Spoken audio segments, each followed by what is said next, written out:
Everybody, स्वागत है आप सभी का आपके इस चैनल पे। तो आज आप लोगों के लिए हंसते हुए मेरा अकेलापन इस पार्ट का सारांश और साथ ही साथ लेखक परिचय के बारे में भी बताने वाली हूँ। जब आप ये चैप्टर खोलोगे ना बुक में, तो लिटरली बता रही हूँ बहुत लंबा चैप्टर होने वाला है, ठीक है। तो ऐसा नहीं है कि उतना लंबा चैप्टर है तो आप सिर्फ सारांश पढ़ के आप डील कर लो अपने एग्ज़ाम्स के क्वेश्चंस के साथ। नहीं, आपको सारांश एग्ज़ाम में पूछे जाते हैं, इसलिए सब लोग आपको सारांश पे फोकस करने के लिए कहते हैं, ठीक है। तो आप लोगों को सारांश प्लस लेखक परिचय के बारे में जानना बहुत ही ज़रूरी है, ठीक है। तो चलिए हम लोग 1 बाय 1 करके सब कुछ देखते हैं, ठीक है। सबसे पहला सवाल कि लेखक कौन है। हंसते हुए मेरा अकेलापन से हम क्या समझे। सिंपल है, हंसते हुए मेरा अकेलापन से आप ये समझ सकते हो कि वो अकेले रहने वाले व्यक्ति थे, वो खुद में ही रहने वाले व्यक्ति थे और अपने जो टेंशन्स होती थी या फिर कुछ भी अलग चीज़, जैसे कोई परेशान हो जाता था तो उस परेशानी को भी वो अपने जीवन में हंसते हुए व्यतीत कर लेते थे। तो इस तरह से भी कह सकते हो। और वो किस तरह से करते थे, इसका क्या सॉल्यूशन था, इसके लिए आप लोगों को शुरू से लेकर अंत तक वीडियो को देखना है, बहुत इंटरेस्टिंग है, ठीक है। लेखक कौन है, मलयज हैं, ठीक है। और इनका जन्म जो है वो 1935 को हुआ था और निधन जो है वो 26 अप्रैल 1982 को हुआ था। उत्तर प्रदेश के ये निवासी थे और इनकी प्रभावती देवी जो थी वो मम्मी का नाम था, माता जी का नाम प्रभावती देवी था, ठीक है। और त्रिलोकीनाथ वर्मा जो है वो पिताजी का नाम था। तो ये इतना जो चीज़ है, ये बायोडाटा, इनके बारे में जानना बहुत ज़रूरी है आप लोगों को। तो आप लोगों ने मलयज जी की यहाँ पे तस्वीर लगी हुई देख ली होंगी। अब आप लोग कहोगे कि हमें इनकी तस्वीर से क्या लेना देना है। स्टूडेंट्स देखो, आप लोगों को लेना देना सिर्फ और सिर्फ इस चैप्टर से, इस वीडियो को देखने के बाद 7 से 8 नंबर लेना देना है, यही कहोगे ना। लेकिन नहीं, कुछ कुछ चीज़ें भी होती है, सीखना होता है, अपने लाइफ में उस चीज़ को उतारना होता है, ठीक है। तो चलिए हम सबसे पहले आप लोगों को दिखा देते हैं कि आपको प्रश्न किस तरह से पूछा जाएगा। ये देखो आप लोग, हंसते हुए मेरा अकेलापन पाठ का सारांश लिखना है। आपके परीक्षा में इस पाठ से इस तरह का सवाल पूछा जा सकता है। लॉन्ग में ये सारे क्वेश्चन आएंगे, ये फर्स्ट नंबर क्वेश्चन तो निश्चित है कि लॉन्ग में आएगा, और ये सारे क्वेश्चन जो है वो शॉर्ट में भी और लॉन्ग में भी, दोनों में भी आ सकते हैं, ठीक है। इस पाठ के लेखक कौन है आपको पता चल गया, जन्म कब और कहाँ हुआ ये भी पता चल गया। हंसते हुए मेरा अकेलापन इस पाठ का विशेषता क्या है वो बताना है। तो इन डिटेल इन सब चीज़ों का सॉल्यूशन क्या है, एकमात्र आपको सारांश जान लेना है, लेखक परिचय जान लेना है, इतना इनफ है आप लोगों के लिए। अब चलिए हम लोग सारांश की ओर बढ़ते हैं। क्या है सारांश। हंसते हुए मेरा अकेलापन शीर्षक डायरी मलयज की एक उत्कृष्ट रचना है। मलयज अत्यंत आत्मसजग किस्म के बौद्धिक व्यक्ति थे। डायरी लिखना मलयज के लिए जीवा जीने के कार्य जैसा था। जीवा जीने का कार्य जैसा मतलब कि जीवन जीने जैसा कार्य उनका बन चुका था। सबसे पहले तो हंसते हुए मेरा अकेलापन एक डायरी है, ठीक है। और इनका जो ये डायरी लिखना एक पैशन बन चुका था, ठीक है। ये डायरी जो है वो मलयज के समय की उथल पुथल और उनकी निजी जीवन की तकलीफ़ों बेचैनियों के साथ एक गहरा रिश्ता बनाती है।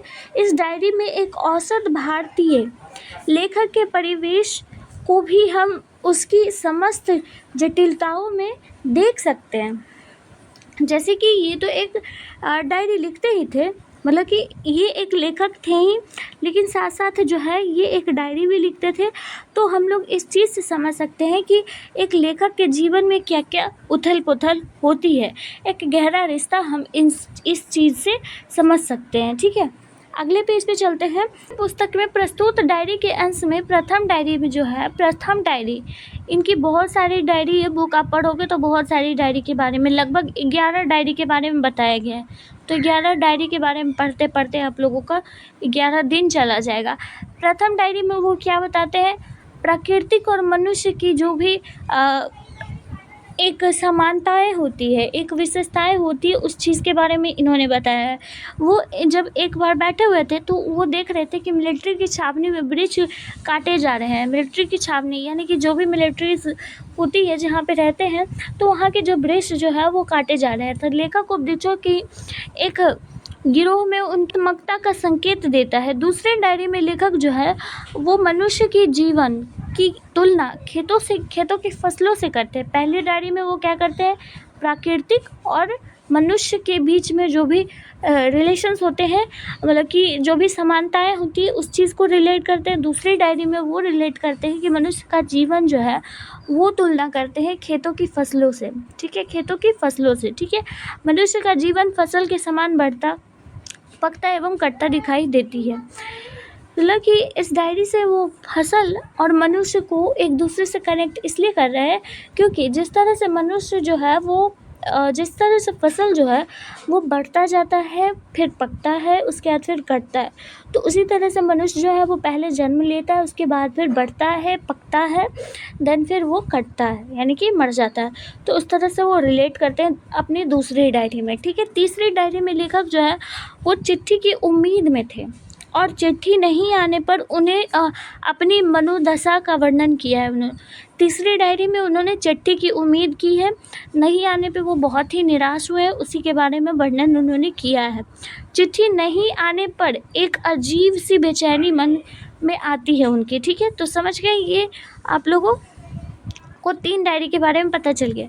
चौथी डायरी में लेखक जो है वो बलभद्र ठाकुर नामक एक लेखक का चित्रण किया है उन्होंने, ठीक है, और बताने का प्रयास किया है कि एक लेखक कितना सरल एवं मिलनसार होता है। चौथी डायरी में उन्होंने क्या किया है, एक लेखक जो है वो बलभद्र ठाकुर नामक का लेखक है, उनके बारे में उनकी चित्रण किया है कि एक जो लेखक है वो कितना सरल और मिलनसार होता है, यानी कि सरल और मतलब कि नॉर्मल होता है और मिलनसार घुलनसार होता है, समझ गए।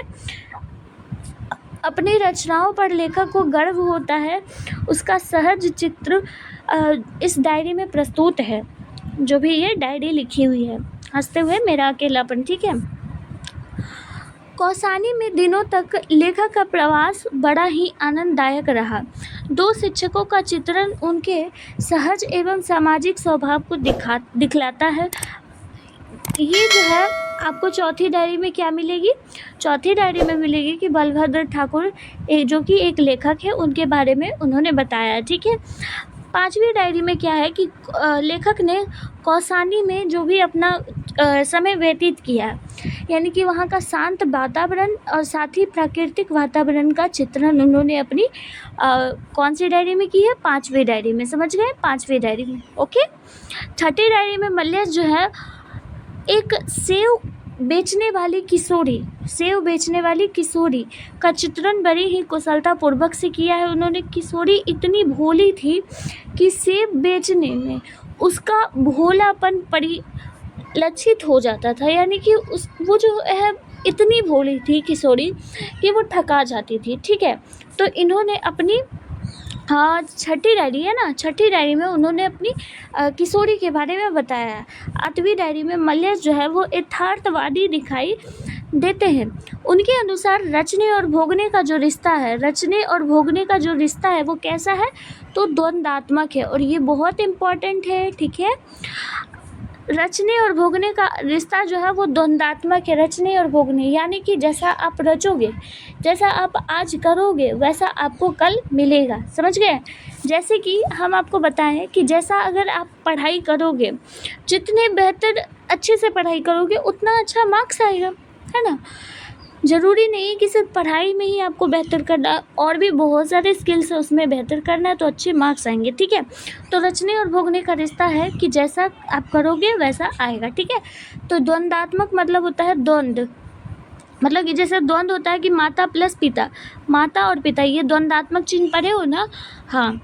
आगे देखते हैं 8वीं डायरी में क्या उन्होंने किया है कि लेखक ने जो है वो शब्द और अर्थ के बीच निकटता का वर्णन किया है, शब्द और अर्थ के बीच के निकटता का वर्णन किया है। लेखक का कहना है कि शब्द अधिक होने पर अर्थ कम होने लगता है, अर्थात कि अधिकता में शब्द की कमी होने लगी है, अर्थात शब्द में और अर्थ में बदले चले जाते हैं।